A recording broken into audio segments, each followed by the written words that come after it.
নমস্কার বন্ধুরা, সুপ্রিয়া রান্নাঘরে আবার একটা নতুন পর্বে তোমাদের সকলকে স্বাগত। আজকের আমার রেসিপি বাচ্চা থেকে বড় সকলের ভীষণ পছন্দের কোল্ড কফি। এই কোল্ড কফি খুব সহজ পদ্ধতিতে আজকে আমি তোমাদের বানিয়ে দেখাবো। তাহলে চলো বন্ধুরা, দেখে নেওয়া যাক কোল্ড কফি কিভাবে বানানো হয়।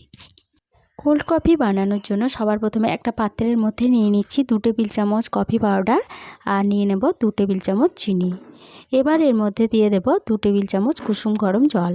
এখানে আমি কুসুম গরম জলটা ব্যবহার করেছি যাতে চিনিটা খুব তাড়াতাড়ি গলতে সাহায্য করবে বলে, তবে তোমরা চাইলে নর্মাল তাপমাত্রার জলও এর মধ্যে ব্যবহার করতে পারো। এবার একটা চামচের সাহায্যে সমস্ত উপকরণ একটু ভালোভাবে গুলে নিচ্ছি। সমস্ত উপকরণ চামচের সাহায্যে একটু ভালোভাবে গুলে নেওয়ার পরে আমি এখানে একটা হ্যান্ড হুইস ব্যবহার করব। এই হ্যান্ড হুইসের সাহায্যে এই সমস্ত উপকরণ খুব ভালোভাবে ফেটিয়ে নেব।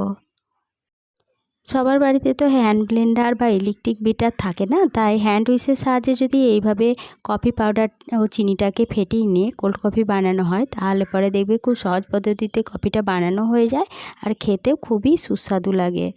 এইভাবে আমি 15 থেকে 20 মিনিট সময় ধরে কফিটাকে ভালোভাবে ফেটিয়ে নিয়েছি, আর কতটা ফোমের মতো হয়েছে দেখেই আশা করি বুঝতে পারছো।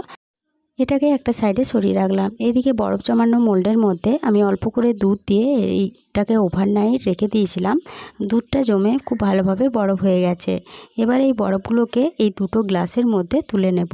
আর এই দুধের বরফের ট্রেটা আমি 10 মিনিট আগে বের করে রেখে দিয়েছিলাম, যার জন্য খুব সহজেই এইভাবে চামচের সাহায্যে তুলে নেওয়া যাচ্ছে।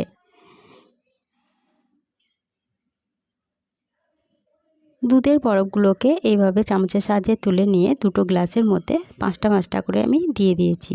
এবার যে বরফের মোল্ডের মধ্যে অতিরিক্ত দুধটা আছে সেটা গ্লাসের মধ্যে দিয়ে দিলাম। এবার যে কফিটা গুলে রেখেছিলাম সেই কফিটা এইভাবে অল্প করে নিয়ে গ্লাসের গায়ের মধ্যে একটু করে লাগিয়ে দিচ্ছি। এরপরে এখানে আমি 2 গ্লাস দুধ আমি নর্মাল ফ্রিজের মধ্যে 4 ঘন্টা মতো রেখে দিয়েছিলাম। দুধটা খুব ভালোভাবে ঠান্ডা হয়ে গেছে। এবার এই ঠান্ডা দুধ দুটো গ্লাসের মধ্যে ঢেলে নিলাম। এবার দুধের মধ্যে গুলে রাখা কফি দিয়ে দিচ্ছি। দুটো গ্লাসের মধ্যে গুলে রাখা কফি দিয়ে দিলাম। এরপরে দুটো গ্লাসের দুধের সাথে এই কফিটাকে খুব ভালোভাবে আবারও গুলে নেব। একটা গ্লাসে কফি গুলে নেওয়া হয়ে গেল, অপর গ্লাসটাও ঠিক ওই একইভাবে গুলে নিচ্ছি।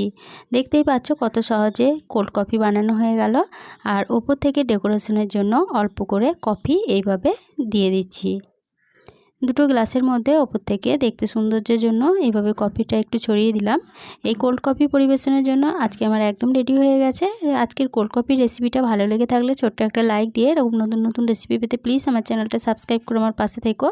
বন্ধু বান্ধব সকলের সাথে শেয়ার করে দিতে ভুলো না প্লিজ। আজকের রেসিপিটা কীরকম লাগলো কমেন্ট করে জানাতে ভুলো না। আজকে এই পর্যন্তই ছিল, ফিরে আসবো আবার নতুন কোনো রেসিপি নিয়ে।